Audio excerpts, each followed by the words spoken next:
and I couldn't keep my eyes or my mind on the wall. I was building. You must get that dancing girl. I know where she lives. Now everyone is passing on the blame to another person. When the king was about to pass an order to execute the bricklayer, he requested the king to listen to him, and he agreed that he did not make the wall properly. It was because of the girl who was roaming around in the street and her anklets were making a jangling sound. Due to her anklets jangling sound, he was not able to concentrate on his work and so built a weak wall. It was not his mistake, it was the fault of the girl. And he added that he knew where this dancing girl lived. She should be punished instead of him. You are right, the case depends. We must look into it. It is not easy to judge such complicated case. Let's go, the dancer, wherever she is. Now the king was satisfied with the bricklayer explanation and he was convinced with him. And he tells that this case is very complicated and will not be able to solve it so easily. So he ordered his messenger to get the dancer girl. The dancing girl, now an old woman, came trembling to the court. Did you walk up and down the street many years ago while this poor man was building a wall? Did you see him? Yes, my lord, I remember it very well. So you did walk up and down with your anklets jangling. You were young and you distracted him, so he built a bad wall. It has fallen on a poor burgher and killed him. You have killed an innocent man. You will have to be punished. Now, the dancing girl had become an old woman and she was trembling as she entered the court. And the king asked her that many years ago was she dancing and roaming around in the lane while the bricklayer was constructing the wall. Her movement distracted him and she confirmed him. He told her that as she was roaming around with her anklet jangling, it distracted the bricklayer. Due to this, he could not do his work properly and he built a bad wall which fallen on the thief. And he was killed. It was because of her, that is, the thief died and she would be punished with death. She thought for a minute and said, My lord, wait, I know. Now, while I was walking up and down that street, I had given some gold to the goldsmith to make some jewelry for him. For me. He was a lazy scoundrel. He made so many excuses, said he would give it now and he would give it then, and so on all day. He made me walk up and down to his house a dozen times. Goldsmith is a person who makes ornaments out of gold. Right? Now the dancing girl transferred the blame into another person. She said that she was roaming around in his lane again and again because she had to visit the goldsmith's shop. And she had given some gold to him to make jewelry out of it. And he was dishonest person. He was making excuses for not making her ornaments in time. So he kept on asking her to come after some time. Due to this, she had to go to his house at least a dozen times. So the dancing girl said that it was the fault of the goldsmith. That was when his bricklayer saw me. It's not my fault, my lord. It's the damn goldsmith fault. Now further, this dancing girl says that when the bricklayer saw her and got distracted, it was the fault of the goldsmith because of whom she was roaming in the lane again and again. Poor things, she is absolutely right, thought the king, weighing the evidence. We have got the real culprit at least. Get the goldsmith wherever he is hiding at once. Now the king says that the poor dancing girl was totally right and he thought a lot and finally said that now they knew who is the real culprit was and he ordered to bring the goldsmith. So the king, Belaf, scared, searched for the goldsmith. who was hiding in a corner of his shop. When he heard the executions against him, he had his own story to tell. Now, the officers who make sure that the decision of the court are obeyed, they are bailiffs and the bailiffs in the king's court went to search of the goldsmith and brought him to the court, and the goldsmith was hiding inside his shop as he feared being arrested. When he was brought in front of the king, he told his side of the story. My lord, he said, I am a poor goldsmith. It's true, I made this dancer come many times to my door. I gave her excuses because I couldn't finish making her jewelry before I finished to reach merchant's order. That had a wedding coming and they wouldn't wait. You know how impatient rich men are. Now, he said that the goldsmith said that the dancing girl was right. He made many excuses and made her visit his shop again and again, but it was not his fault. He made an order from a rich merchant and they had a wedding at their place and were in a hurry to get their order, and that is why the dancing girl works is getting delayed.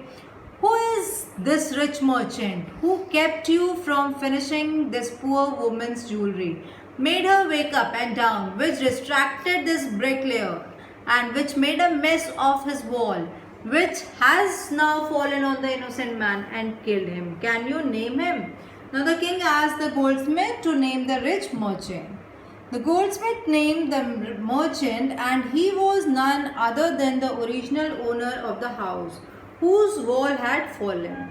Now justice had come full circle, thought the king back to the merchant when he was rudely summoned back to the court. He arrived crying, It wasn't me but my father who ordered the jewelry. He is dead. I am innocent. Now the goldsmith said that the merchant was the same merchant whose house wall had fallen down. The justice has come full circle means that the story ended at the same person from whom it had started. Now the thief died under the wall of the same merchant whose jewelry this goldsmith was making. Once again the merchant was called and he was crying, and he knew that the king was foolish and he wouldn't give him death sentence.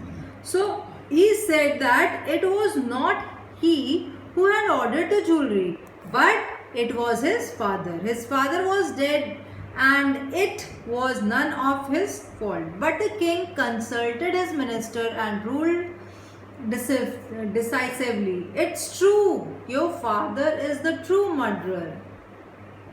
He is dead, but somebody must be punished in his place. You have inherited everything from that criminal father of yours, his riches as well as his sins. I knew at once, even when I first set eyes on you, that you were at the root of this horrible crime. You must die. Now the king consulted his ministers and gave the decision that the merchant's father was the murderer and the thief died because of him. As the merchant's father was not alive and someone had be punished for the crime, so he said that the merchant's son, who had inherited everything from his father, would have to be take the punishment for his wrongdoing as well.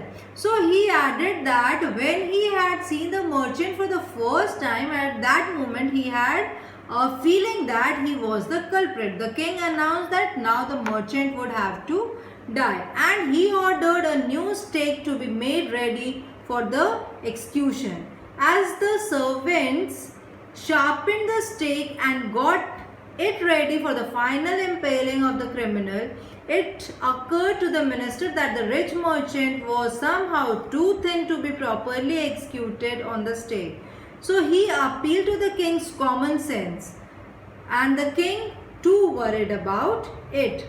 Now when this new weapon was getting ready, the minister felt that the merchant was very thin and he could not be executed in this way. So he told this to the king, and king got worried. What shall we do? He said, when suddenly it struck from that and they needed to do was to find a man fat enough to fit the stake. Now the king got an idea that they should catch hold of the man who was the fat enough to be executed with the stake. So the merchant would not be put to death because he was too thin. So they thought of punishing another person instead of the merchant, one who was fat enough to be executed with a stake. The servants were immediately sent all over the town looking for a man who would fit for the stake, and their eyes fell on the disciple who had fattened himself for months on bananas and rice and wheat and ghee. Finally, the king sent his servants around the kingdom to look for a man who was fat enough and to be executed with a stake. So they found the Guru's disciple who had become very fat because of overeating. What have I done wrong? I am innocent. I am a sannyasi, he cried. But maybe true. But it's the royal decrees that we should find a man fat enough to fit the stake. They said, and cried him to the place of execution. Now, the disciple said that he was a sannyasi and he had not done anything wrong and he was an innocent. Then why were they taking him?